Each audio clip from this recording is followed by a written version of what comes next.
All right, Sean Bogle here, Chief Strategic Officer, Gradual Wealth Management. It's July 14th, and I'm just going to do a quick analysis for you to give you the big picture, where we're at and where we've come from, and give you some potential targets to this bull market that we are currently in. So this is a chart of the S&P 500, and basically from the late 80s to today, and as you can tell, we're in a very extremely strong bull market. I think one of the strongest on record, and it seems right now no sign of abating. It just continues to march higher, no matter what they say on TV or what you read in the Wall Street Journal or any financial press, for that matter. So what I'm going to show you here real quick is I've done some basic Fibonacci analysis on the S&P 500, specifically what I want to show you here, a couple targets prices I have for the S&P. I got this 1x target. Basically, this is your 1.618 Fibonacci target. So what I do is I take the breakout high, which was the high of October '07. Take the difference between that breakout high and the subsequent low, which is the 666 from the financial crisis low, and we multiply by 1.618 and add that number to the low down here, and the target price we get is roughly 20. I got 2138, so just over 2100. We're just under 2000, so to be honest, this target is pretty close. It's obviously within 200, 150 points here as we speak, so very close to this target. And especially with the way the market has run here, is so steep that if we get close to this target, that would maybe the impetus for this market then to enter a corrective phase. And again, not to spook anybody, corrective phase is healthy in a bull market. I mean, that's what actually will make the fuel, give you the fuel for the next move higher. Is people taking profits, people getting the bears jumping in, getting short, and that switches that supply demand cycle a little bit. But then at some point, if the market and the economy really is strong, that will be a good period to potentially be a buyer for potential next move higher here. Again, I'm not a big Elliott wave guy. I mean, there are some people who are really big in the Elliott wave, and they'll tell you, there's a 3 to 5 wave move, and then there'll be a 3-phase corrective move. So I'm not here to count waves for you, but I'm just saying, hey, we're here close to this 1.618 Fibonacci target in the market, and again, I'm not going to tell you that means we're going to turn lower at that point. Hey, it's just a target price at this point. That being said, there's 2.618 is also a very a strong Fibonacci number, and that target price is way up in the stratosphere here. I mean, it's not even on this chart. It's 3,000 would be up in this level up in here. So that being said, it's not a time-based target. It's not. I'm not saying, hey, we're going to make 2,100 by the end of the year, or we're going to make 3,000 by the end of next year, or whatever. It's basically a target price that could develop within any time in the next months to years. But like I said, I've been doing this for quite some time, and these Fibonacci ratios are quite powerful, and I especially on the lower time frame where I see these targets like hit sometimes right to the level, and that's the end of that move. So that's why I'm bringing this to your attention, just potential target levels here for this bull market.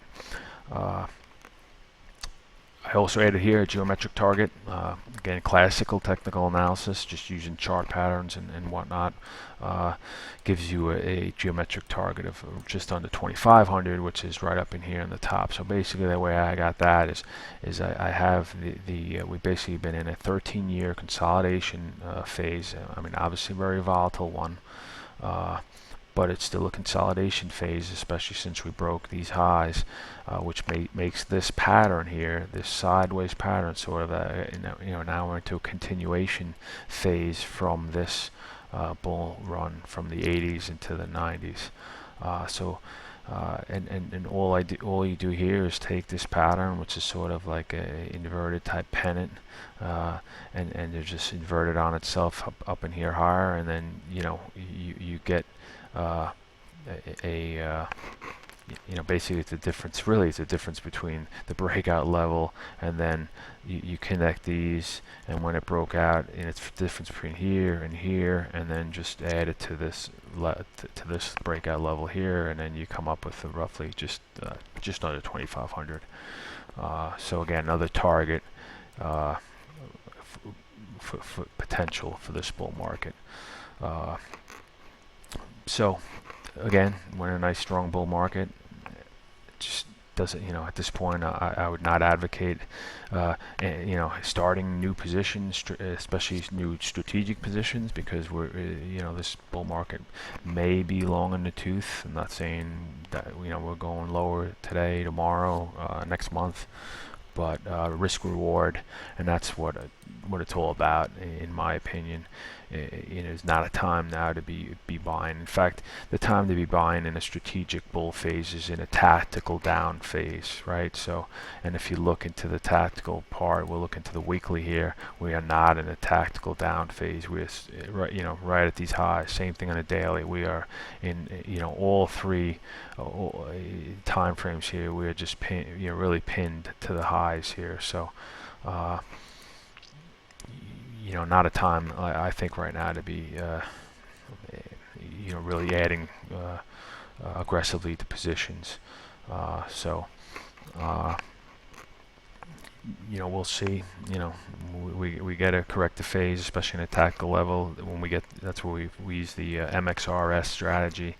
We may get a good dip to buy as long as this market continues in its strong, in a strategic bull market. So just one other thing I'm going to add before we'll end this video here is you've probably heard a lot that, hey, there's no volume into this bull market, it's fake, it's this, it's that. There's all sorts of naysayers, which again to me tells me that's a good sign if you're long stocks, because that means that a lot of people are fighting this, a lot of people are not in this bull market, which just means it's potential fuel in the future to add to the fire for the market to go higher.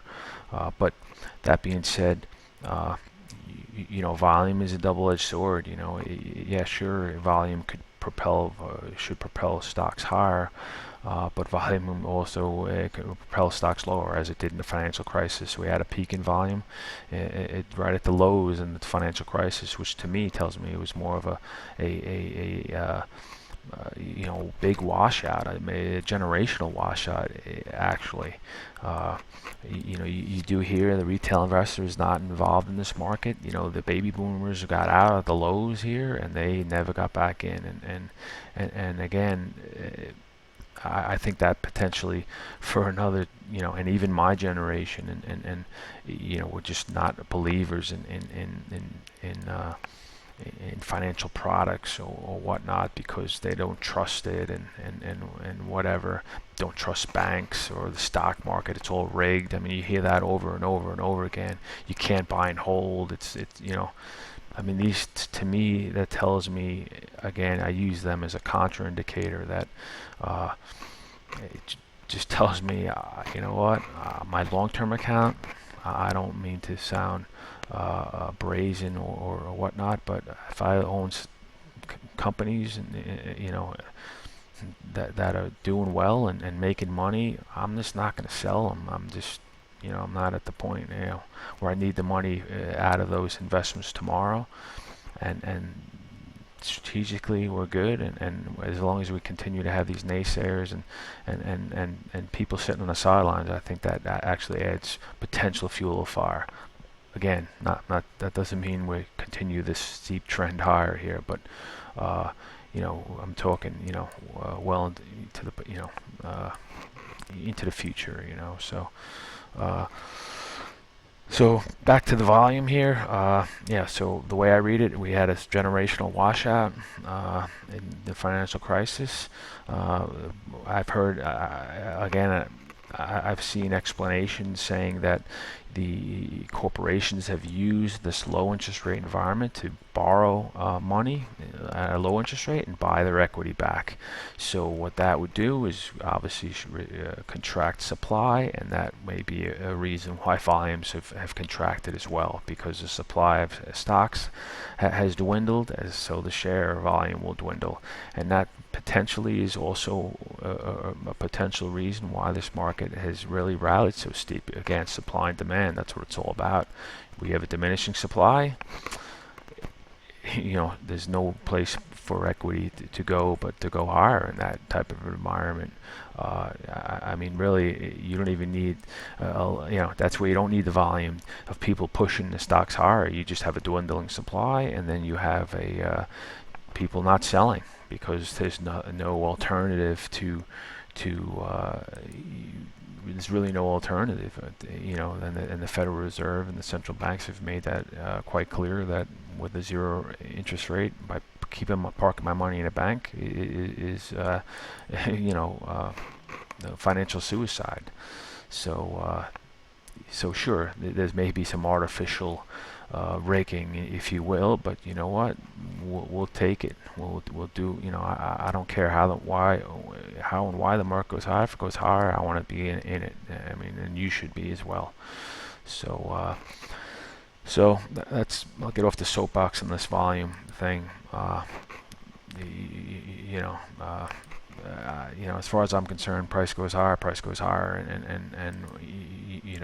and that's why we want to be in the market. We want our clients to be in the market, but again, risk reward, potentially getting long in the tooth in this bull market. At least this current phase on the tactical side, we'll probably getting long in the tooth. We may be getting a tactical move lower at some point. We'll welcome it. We won't fear it. We will use our short-term account to potentially get some negative beta to protect our long-term account, and but again, right now we're still leverage beta because our short-term account is mainly long on the tactical side. So, but these are the things we do to help our clients really do better on the upsides, and then protect ourselves on the downside. So that's all I have, and thank you very much.